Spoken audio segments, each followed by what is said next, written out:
dimanapun kalian berada.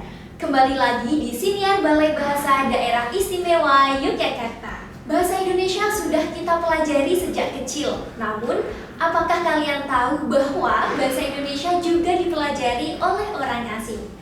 Bahasa Indonesia yang dipelajari oleh orang asing kita sebut dengan BIPA atau Bahasa Indonesia bagi Penutur Asing. Di Yogyakarta ini banyak orang asing yang belajar bahasa Indonesia atau yang kita sebut dengan pembelajar BIPA.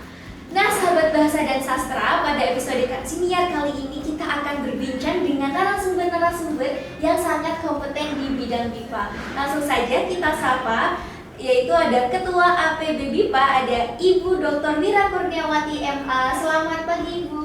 Selamat pagi, Mbak Amanda. Kemudian ada juga nih Wakil Ketua APB BIPA, ada Ibu Beniati Lestiarini MPD. Selamat pagi, Ibu. Selamat pagi, Mbak Amanda.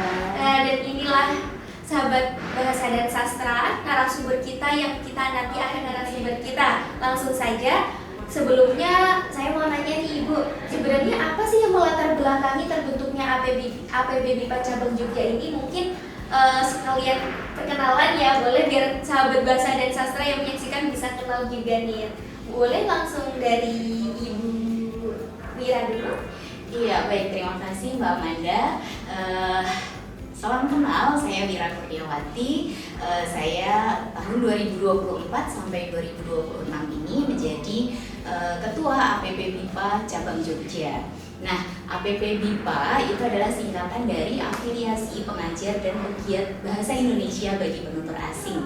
Jadi cabang Jogja merupakan salah satu cabang, dan ini adalah cabang pertama ya Mbak Benia yang ada di dunia istilahnya ya. Jadi ada APB BIPA Pusat, kemudian ada lebih dari 30 kalau tidak salah, terakhir kemarin 34 ya. 34. Iya, itu cabangnya, dan yang pertama ada adalah APB BIPA Jogja.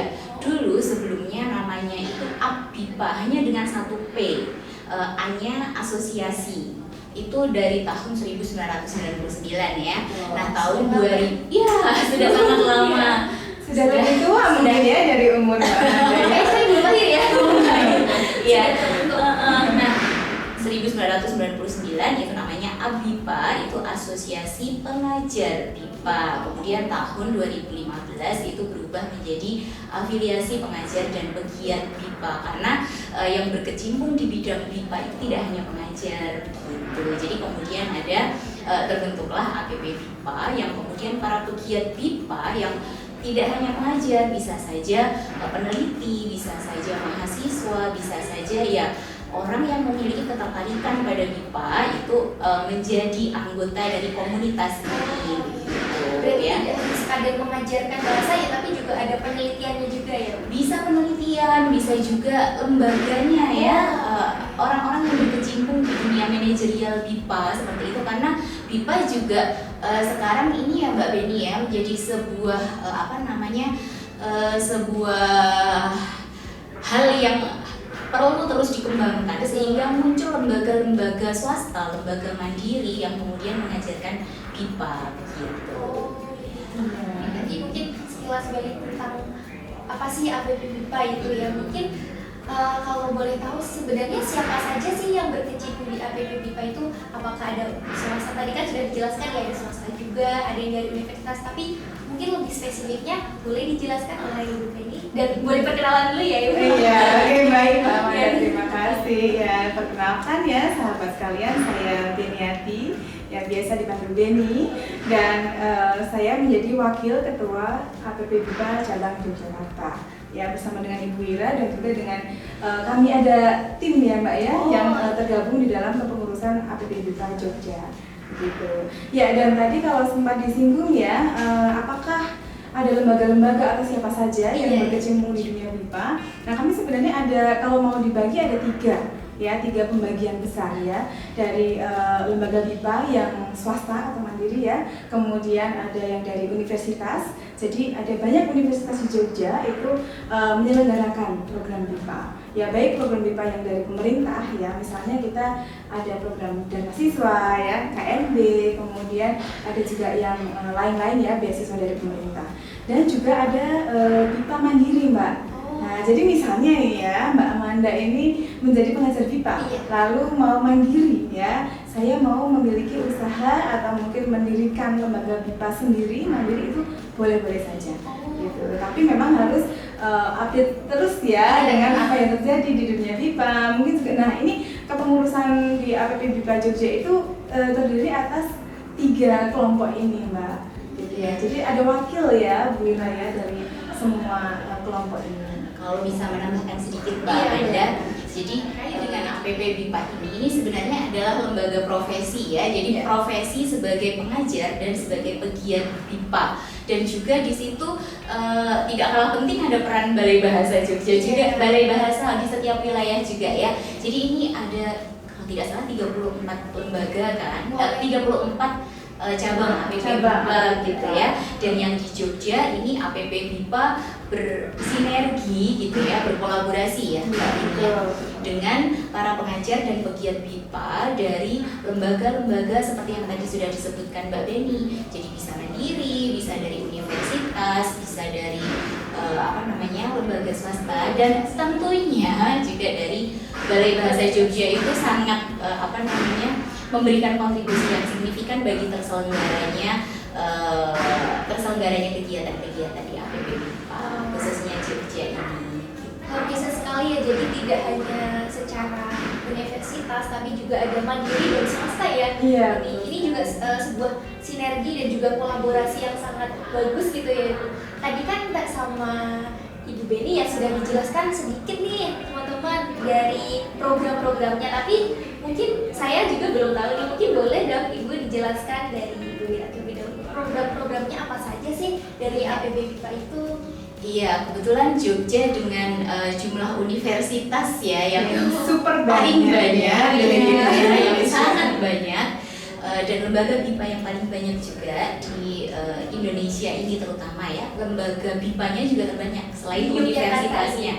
Ya. Di APP BIPA di cabang-cabang yang lain, ini APP BIPA Jogja ada di wilayah yang memiliki lembaga BIPA dan universitas terbanyak begitu Wow, luar ya. biasa sekali. Jadi karena itu jadi kekhasan kita sebagai kota pelajar itu adalah tentang pengajaran BIPA. Makanya kemudian APP BIPA menyelenggarakan program-program seperti workshop ya, atau lokakarya ya. Nah, misalnya tahun lalu ya, tahun 2024 itu APP BIPA Jogja menyelenggarakan pelatihan pengajar BIPA pemula gitu. Berarti Jadi untuk pemula yang ingin belajar BIPA sebenarnya ini menjadi pengajar BIPA. Pengajar BIPA. Iya, jadi pelatihan untuk pengajar BIPA pemula. Jadi pengajar yang calon pengajar bisa atau pengajar yang pemula supaya bisa meningkatkan kompetensinya. Dilatih langsung ya berarti. Iya, jadi APP BIPA tentunya tidak bekerja sendiri sebagaimana tadi sudah kami sampaikan. Ada sinergi Ada ya, kolaborasi ya dengan universitas ya, dengan lembaga. Bahkan yang terakhir itu kami bekerja sama dengan UGM ya, UNY, kemudian juga ada UAD ya, dan juga ada lembaga mandiri ya dari Bahasa Logi. Nah, jadi memang kita sangat terbuka ya Mbak ya, dan juga berkolaborasi dengan lembaga-lembaga BIPA. Dan pastinya tujuannya adalah untuk menggali dan juga mengoptimalkan ya kira-kira referensi-referensi tentang BIPA, kemudian bagaimana praktik pengajaran di masing-masing lembaga ini. Nah, itu kan akan menjadi kaya gitu ya, gitu kan, bisa dilatihkan ke para calon-calon pengajar BIPA Yang masih pemula tadi. Iya, bekali langsung gitu. Oh iya, kalau itu tadi kan kita lokakarya ya. Betul. Itu luring waktu itu. Nah, Luring, waktu itu iya, betul. kami juga menyelenggarakan semacam seminar ya, Mbak Beni ya. Iya. Semacam seminar praktik baik pengajaran BIPA. Jadi itu kebetulan saya mempunyai pengalaman untuk menjadi pengajar BIPA di luar negeri, di Taiwan. Kemudian Mbak Beni di mana Mbak Beni? Saya di Polandia, Polandia dan juga Thailand ya. Dan Thailand, Iya. oke. Kalau yang pergi keluar ya, Bu Iya, Ira ya. jadi praktik baik pengajaran BIPA di Di luar beberapa negeri. negara, iya, di Ketika luar negeri. kita menjadi pengajar BIPA di luar, gitu ya, bukan ketika mengajarkan BIPA di sini, karena kan otomatis backgroundnya atau latar belakang atau konteksnya Iya, itu kan berbeda. sangat berbeda ya. Jadi ketika kita ke luar negeri, bagaimana sih cara mengajarkan BIPA dengan keterbatasan apa namanya sumber daya? ya, bahan-bahan ya. Iya, ada dari Taiwan, dari Polandia, kemudian ada teman-teman yang lain ya Mbak Beni dari ya, Timor Leste, yang mengajar dari di Timor Vietnam, Leste, di Vietnam, terus di Kamboja Oh, iya. juga ada ya. di Kamboja. Jadi tidak hanya memberikan pelatihan, tapi juga membagikan praktik baik. Kami mengemasnya dalam istilah Sapa BIPA ya, Sapa BIPA, dan tentunya ini tidak hadir sendiri ya. Jadi Sapa BIPA yang kemarin itu sudah Sapa BIPA keberapa ya Mbak Beni? 7? Ketujuh Ketujuh ya? betul, ya. Dan sudah beberapa kali ya, beberapa kali bahkan ya. dari apa namanya kepengurusan periode sebelumnya itu sudah terlaksana. Nah yang kemarin terakhir praktik baik ya. Iya, betul. Jadi waktu itu sampai 300-an lebih ini ya Iya, peserta ya. Iya, Wow, iya. karena waktu itu Antusiasnya juga sangat tinggi. luar biasa, Iya. bahkan waktunya sampai tidak cukup ya. Udah itu dari Pulau Sumatera sampai Papua itu ada. Ada semua. Dari luar negeri Dari juga luar negeri banyak. juga ada banyak beberapa. Jadi ternyata animo untuk menjadi pengajar BIPA atau mengetahui tentang BIPA ya, memiliki pengetahuan tentang BIPA itu sangat luar biasa. Iya. Semakin kesini semakin meningkat begitu ya animonya. Jadi memang antusiasnya itu sangat banyak ya. Tadi kan sudah dijelaskan nih bahwasannya Ibu Mira dan juga Ibu Beni pernah mengajarkan bahasa Indonesia ke orang asing. Tadi ada yang di Taiwan dan juga Polandia ya Ibu. Iya. Saya ini penasaran ya, orang Taiwan seperti orang Chinese itu kan logat ngomongnya tuh susah ya. Kalau misal ngobrol pakai bahasa Indonesia atau misal nih saya mencoba mengajak ngobrol, mereka coba bilang terima kasih atau bagaimana, itu sangat apa ya istilahnya logatnya berbeda, mungkin susah. Pelafalan. Iya, betul sekali, pelafalannya sangat berbeda gitu. Mungkin ini menjadi sebuah tantangan juga ya. Kalau boleh tahu apa saja sih Ibu tantangannya ketika mengajarkan bahasa Indonesia ke orang asing dan orang Indonesia ini tentunya sangat berbeda ya Ibu. Sangat Mungkin berbeda. pelafalannya yang berbeda atau bagaimana cara mereka belajar gitu. Mungkin boleh sedikit cerita Ibu. Tentunya nanti kalau kita berbicara tentang penelitian tentang ini ya, itu ada banyak sekali penelitian mahasiswa S1 maupun S2 tentang apa namanya kesalahan fonologis misalnya Iya. gitu ya, kesalahan fonologis pembelajar bahasa Indonesia untuk orang asing dari misalnya dari negara tertentu, misalnya dari mana Mbak?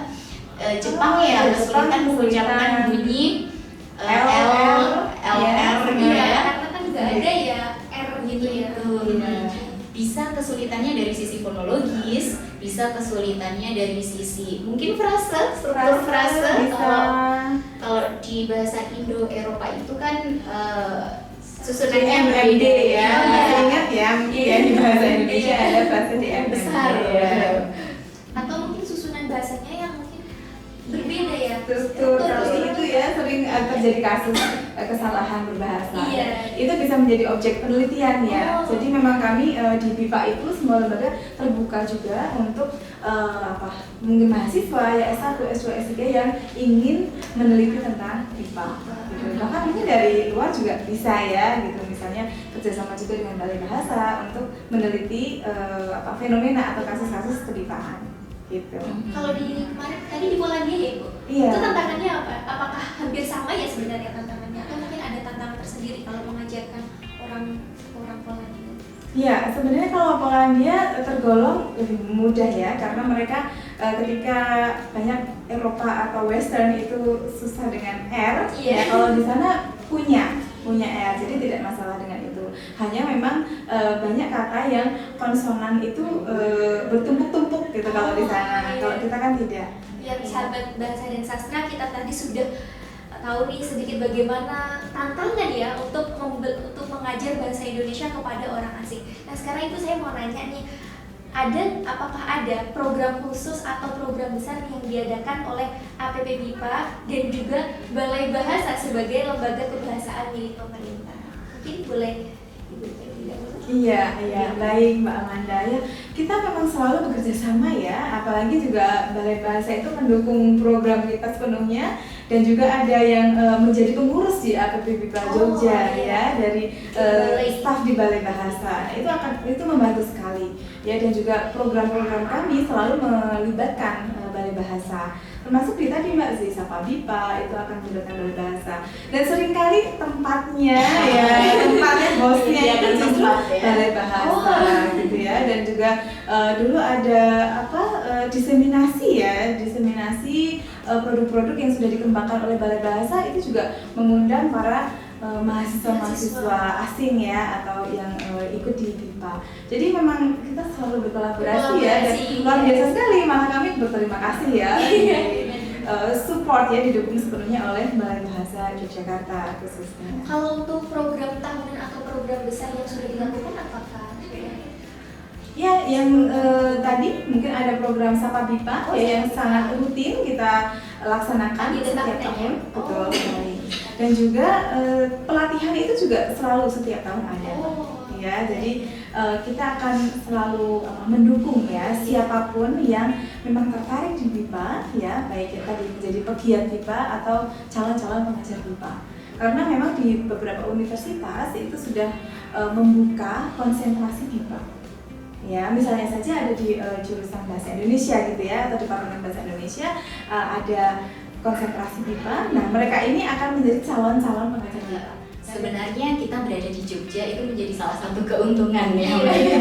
Iya, karena kita tidak hanya berada di sebuah tempat, sebuah lokasi yang hanya terkenal dengan pelajarnya. Tidak hanya karena itu ya, tidak hanya karena kota pelajar, tapi di Jogja juga kita bisa belajar budaya ya, kan kota budaya juga. Iya, jadi banyak mahasiswa yang sangat tertarik untuk pergi ke keraton, untuk pergi ke Taman Sari dan seterusnya.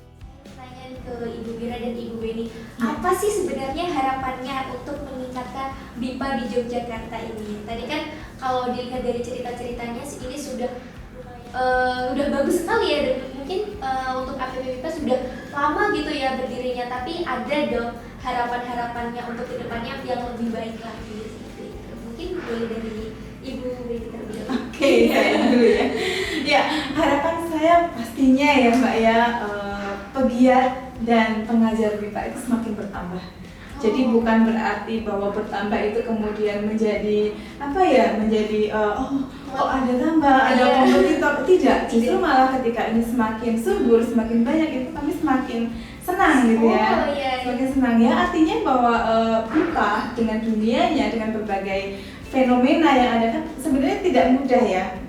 Menjadi pengajar BIPA itu tidak mudah, tapi juga tidak sulit ya. Jadi ada clue-cluenya ya Bu Mira ya, ada kunci-kuncinya, ada caranya kita bisa menjadi pengajar BIPA yang baik, yang hebat gitu ya. Jadi itu harapan saya adalah bahwa BIPA ini makin subur ya, makin banyak peminatnya, tidak hanya di Jogja, di Indonesia dan juga di dunia gitu pastinya. Dan dari situ kita kemudian bisa mempromosikan Indonesia ya. Dari situ pasti akan ada efek-efek lanjut ya dengan negara kita gitu. Jadi itu ya keinginan saya simpel. Silakan Ibu Mira. Wah, menarik sekali ya yang disampaikan oleh Mbak Beni. Jadi harapannya tentunya ini untuk Indonesia ya. Iya. Bagaimana Indonesia nanti bisa dipandang di mata asing gitu ya. Bagaimana Indonesia semakin kokoh gitu ya, berdiri, dipandang oleh negara-negara lain, kita itu bermartabat gitu ya. Saya berharap semoga para pembelajar asing semakin banyak berdatangan ke Jogja, kemudian para pengajar, para pegiat BIPA bisa semakin meningkatkan kualitasnya, sehingga Indonesia semakin dinilai positif begitu ya, dan semakin membuat negara-negara lain tertarik untuk lebih banyak mengetahui Indonesia dan memperhitungkan Indonesia gitu. Jadi intinya semoga Indonesia semakin bermartabat berkat BIPA. Baik sahabat bahasa dan sastra, tidak terasa kita sudah di penghujung acara. Dari perbincangan kita ini dapat kita simpulkan yaitu bahwasannya pembelajaran bahasa Indonesia bagi penutur asing ini sangat memiliki dampak ya untuk bagaimana memperkenalkan Indonesia ini dan juga tentunya budaya ke dunia. Mungkin itu saja, saya Amanda Oktaviolani mengucapkan terima kasih ya kepada Ibu Mira dan juga Ibu Beni atas kesempatan yang luar biasa. Ini saya juga baru dapat ilmunya ini yang sangat luar biasa ini. Mungkin nanti teman-teman bahasa dan sastra ya juga mendapat ilmu baru dari beliau-beliau yang luar biasa ini. Baik, demikian siniar kali ini, semoga dapat menambah wawasan bagi teman bahasa dan sastra. Jangan lupa untuk terus mengikuti episode siniar Balai Bahasa Daerah Istimewa Yogyakarta di episode selanjutnya. Ibu, boleh kita untuk salam MIPA atau mungkin ada jargonnya sendiri? Oke, boleh ya. Ini kan kita dari Jogja ya. Oke, kita punya kami APP BIPA Jogja mempunyai salam tersendiri, tapi juga ada salam APP BIPA secara umum ya. Kalau dari APP BIPA langsung kita tutup aja bersama-sama ya dengan salam BIPA ya Mbak Beni ya. Oke, APP BIPA dari Jogja untuk dunia. Salam BIPA di hati.